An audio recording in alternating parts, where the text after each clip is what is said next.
Great, thank you, Ken and Barbara and Janet. So for our last session before we bring on Mark Kramer for some final thoughts, I'm proud to introduce Jeremy Heimans. Jeremy is, I guess simply put, a guy who's been committed in his life and in his work to building movements. And I think this is really a nice way to close the plenary session before Mark, to step back and reflect on shared value as a movement.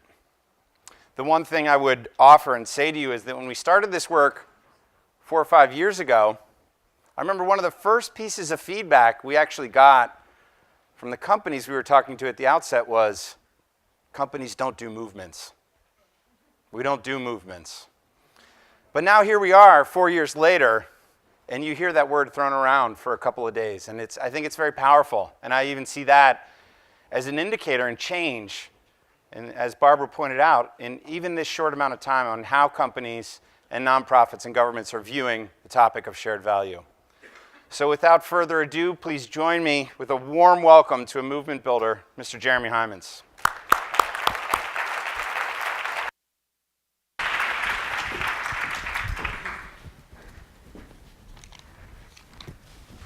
Well, thank you so much, Justin, and it's a real delight to be here today. And I think as Justin said, what you guys are building is a really remarkable movement.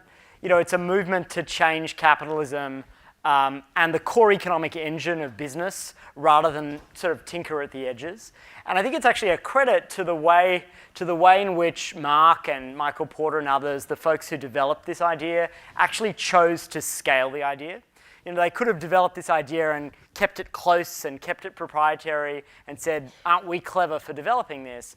But instead, they actually chose and realized that the way for this idea to really spread and be operationalized would be if other consultants took the work and ran with it, if the companies themselves were allowed to really adopt the framework and iterate on it and run with it, and if this broader group of practitioners could be built.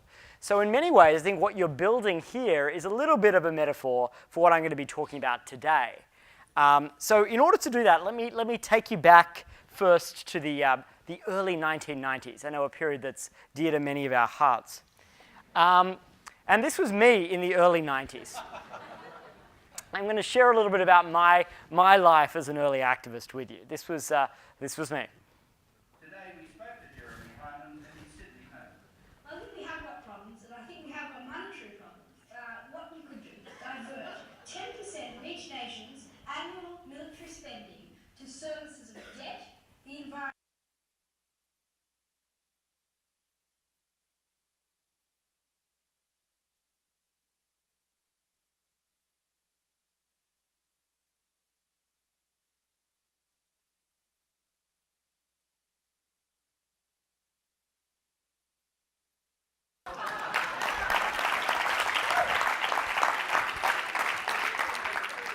Very strange child.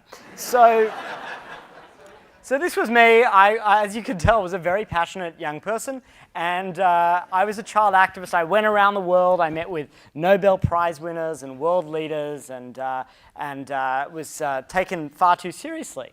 And the and the tool of my activism was the mighty fax machine. And there was this particularly classic failed campaign that I ran in 1991. It was the eve of the Gulf War. And I said, we've got to stop the Gulf War. And the way we're going to do it is we're going to flood the fax machine of the hotel in Geneva, where Secretary of State James Baker was meeting with the Iraqi Foreign Minister Tariq Aziz. And we'll flood them with faxes from around the world to tell them to stop the war. Now, of course, one fax machine is a little bit of a bandwidth constraint on activism. So I want to contrast my childhood idealism with an activist of today. This is a young woman in Rio called Bia. She's 11 years old.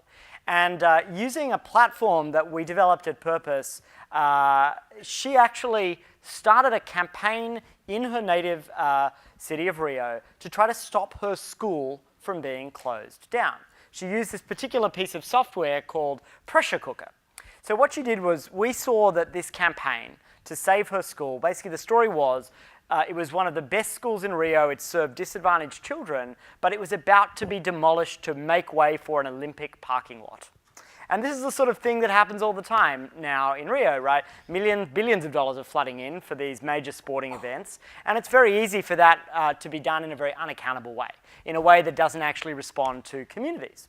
And so we saw this and said, this is a really interesting, what we in movement building world call iconic impact story.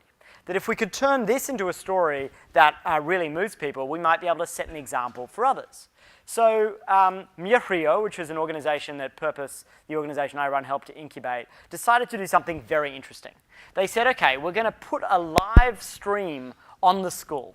And we're going to set up a website and we're going to say to the citizens of Rio, if you want to save this school, sign up, monitor this website, and agree to become a text message guardian of the school. Leave your mobile phone, and as soon as we see evidence of bulldozers arriving to demolish the school, you'll receive a text, and we'll all go to the school and form a human barrier to protect it. And citizens could monitor this website because, of course, we did this very transparent thing, which was just put the school online so people could actually monitor on our behalf. Now, just running this campaign and the energy that it created and the story of this young girl who was bravely trying to save her school did the work of the campaign.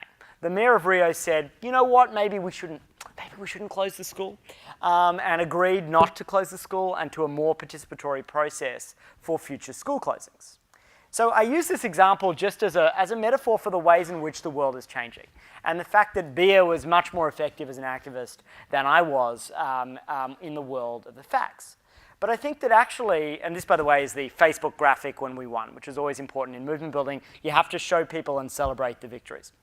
So, I think the moral of the story here is more than just, the mobile phone is mightier than the facts. Actually, I think part of what's happening is you see it in the emergence of political protest all over the world. You see it in the election of President Obama. But you also see a set of trends happening across a whole variety of sectors, in business, in media, in education. And they're all driven by the emergence of new models that enable mass participation or peer coordination. So about a year ago, with my colleague Henry Timms, who is the co-founder of something called Giving Tuesday and who leads the 92nd Street Y here in New York, we developed a framework, which I want to share with you today, which was published in December in Harvard Business Review, much the way the shared value idea was initially seeded. And I'm going to share with you the details of that, and I want to then draw a connection between the work you're doing on shared value and what we call new power. So old power meet new power, not accusing anyone here.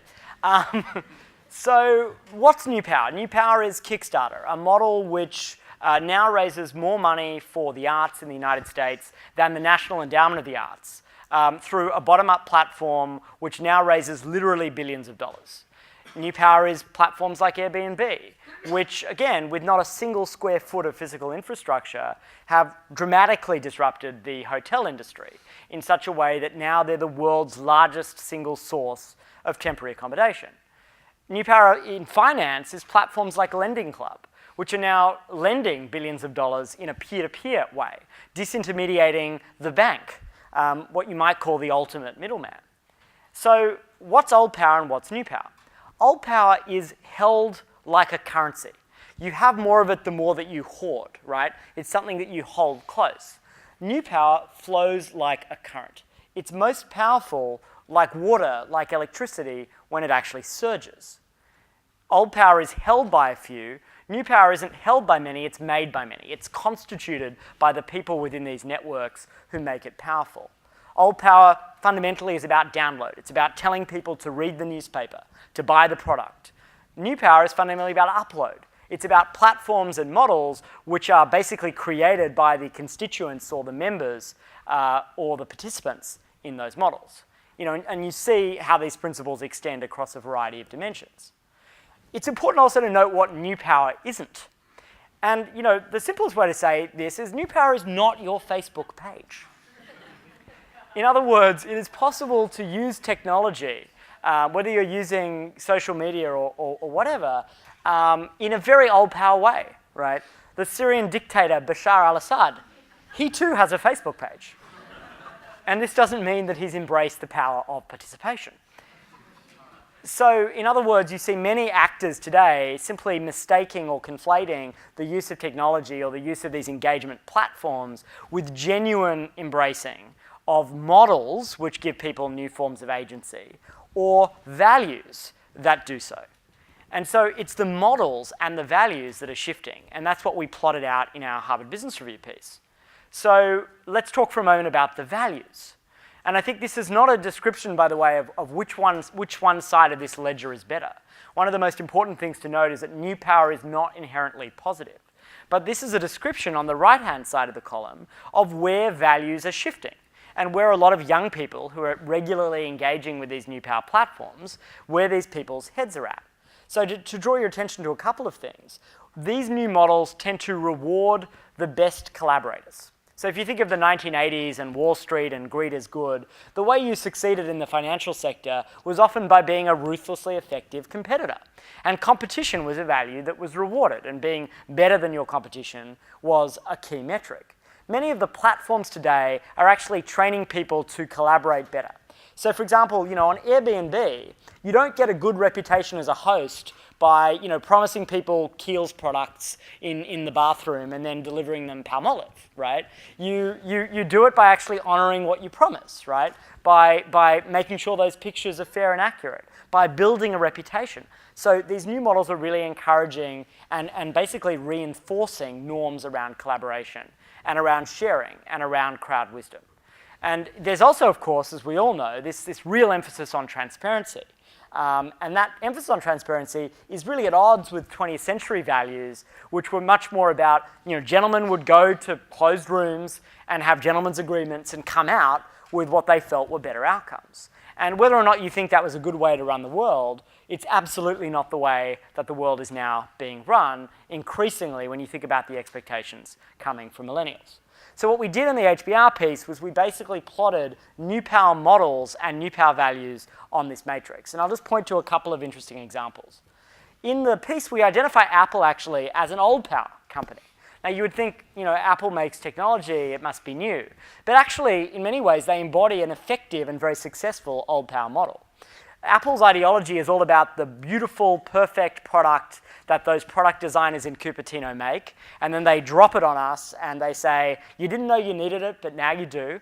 And it works pretty well, most of us buy it. They're also a notoriously secretive company, right? They're not actually particularly good collaborators, and they hold things very, very close. But it shows that you can still have a successful old power model today. Now, many other old power companies are actually floundering because of these reasons.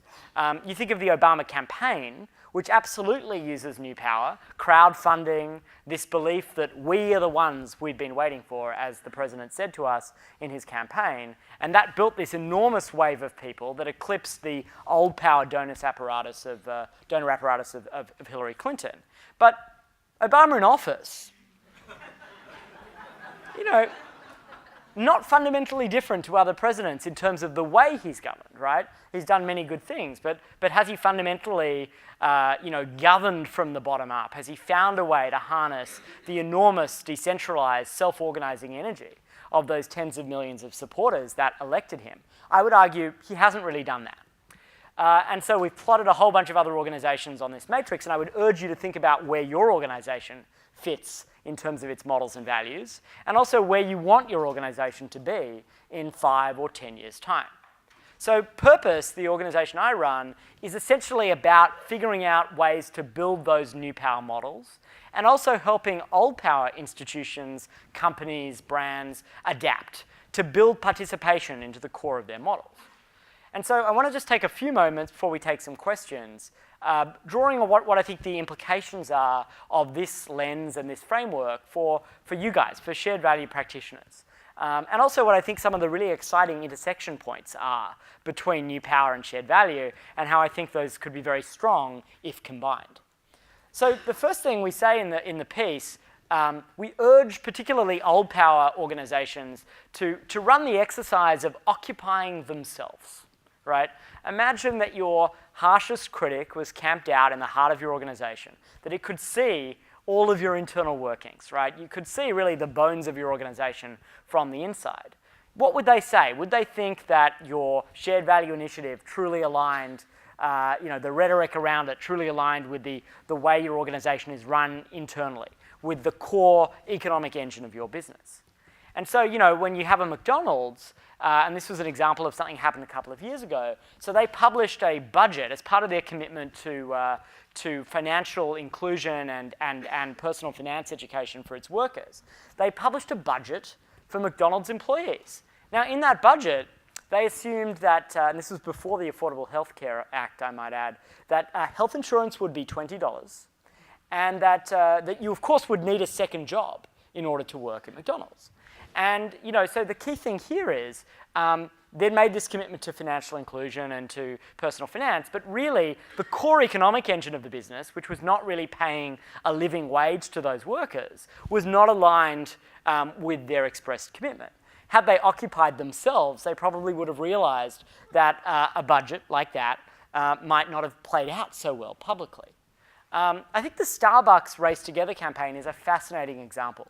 And this is actually, I think, an example of a campaign that was very well intended. And I think Starbucks is really trying to lead in this area. But the way they did it was the problem. So if you all remember, this campaign was asking Starbucks baristas to have conversations about race with customers as they were picking up their frappuccinos, right? And actually what they were trying to do, right, was use the infrastructure of the Starbucks, which has actually kind of become like the 21st century community center.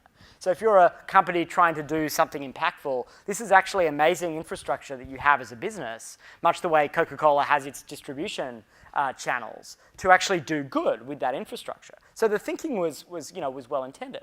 But I want to show you an Instagram comment by a young Starbucks barista. By the way, I might add that Starbucks calls its baristas partners. So you imagine this really ups the ante on whether your values and your actions are aligned when you call your baristas partners.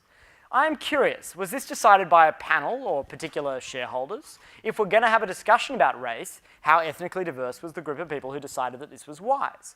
I'm proud to work for a company whose beliefs so strongly align with my own, but this is going to do more harm than good for customer loyalty and partner morale. Now, this is coming from the bottom up, and the key question is, when you develop initiatives like this, when you're out there building your own shared value work, are you building them from the bottom up? Because when Starbucks made this announcement, two white men, Starbucks' CEO and the head of USA Today, curiously, those were the two people, two white men, who told people we're having this wonderful national conversation about race. And so the question is, how do you build your initiatives from the bottom up? Now, what this means is that if you're going to do shared value well, there's this extraordinary opportunity, especially because as people who are practicing this work, you actually have 2 feet to stand on, right? Unlike companies where that alignment isn't there, you actually have a great story to tell.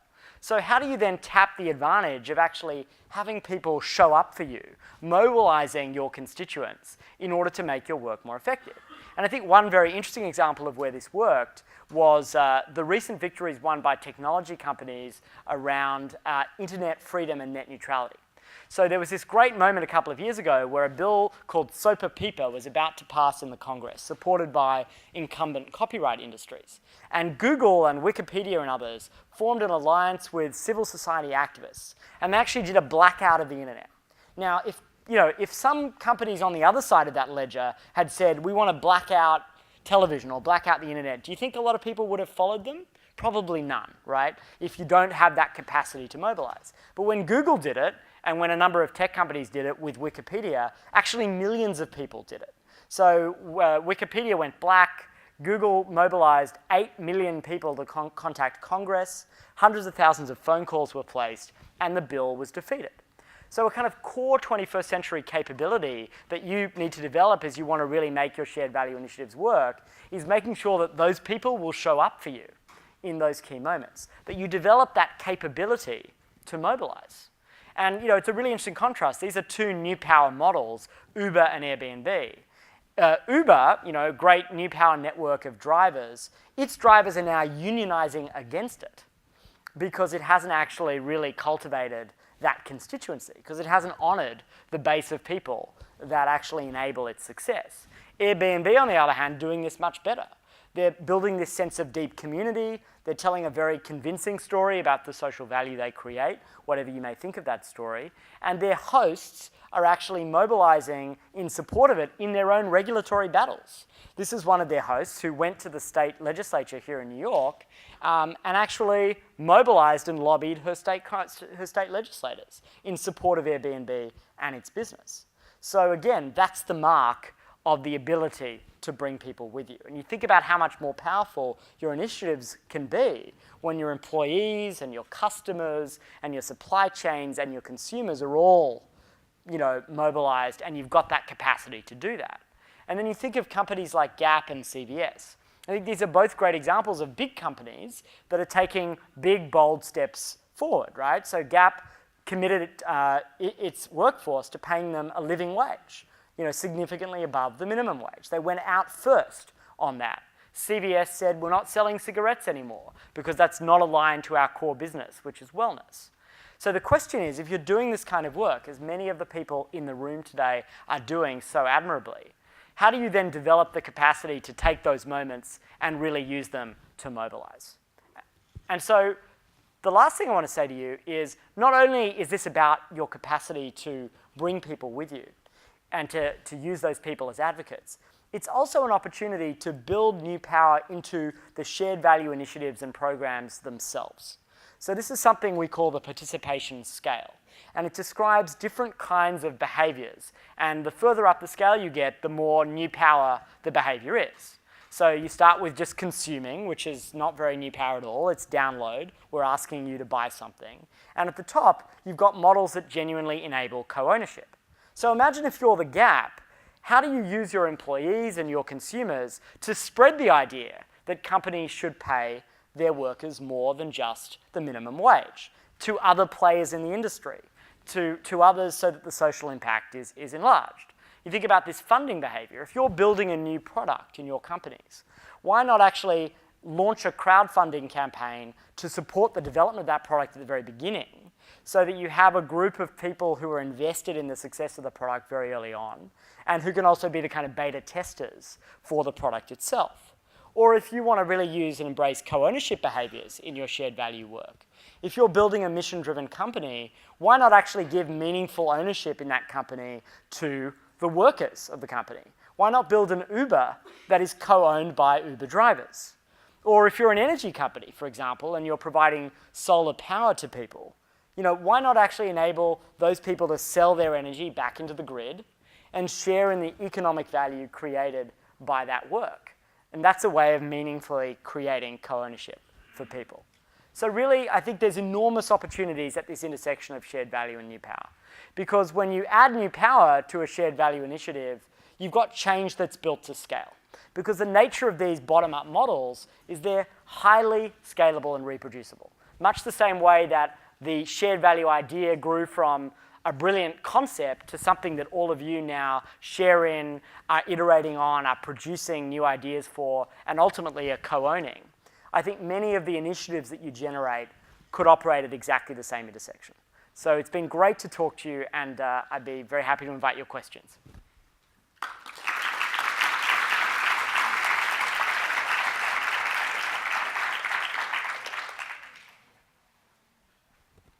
Great. Well, I might take the first one, which is a great question. Is it possible that some new power companies are actually old power in reality? And I think this is actually a very, very important dynamic, and it's one we talk about a lot in our work on this, which is that you take a Facebook, for example. On that matrix, we actually describe Facebook as being a new power model with largely old power values. And I'll describe what I mean by that. So basically, Facebook is enabled by billions of people who are co-creating content. Unfortunately, we don't really own that content. And we don't really share in the value created by Facebook. That value is actually really captured at the top of the network. And so I think one of the big challenges for these new power networks is how to ensure that the value created is meaningfully pushed down into the network to the people who are the users or the participants of those networks and out into society. And if Facebook is largely focused on monetizing the value created by data that they own, that we provide, then I think it becomes very challenging for them to truly embody new power values within their model. Okay. Any other questions? Aha. I think we're out of time for questions, but I just got to kind of... But thank you so much, and I'd be very happy to answer any questions you have afterwards.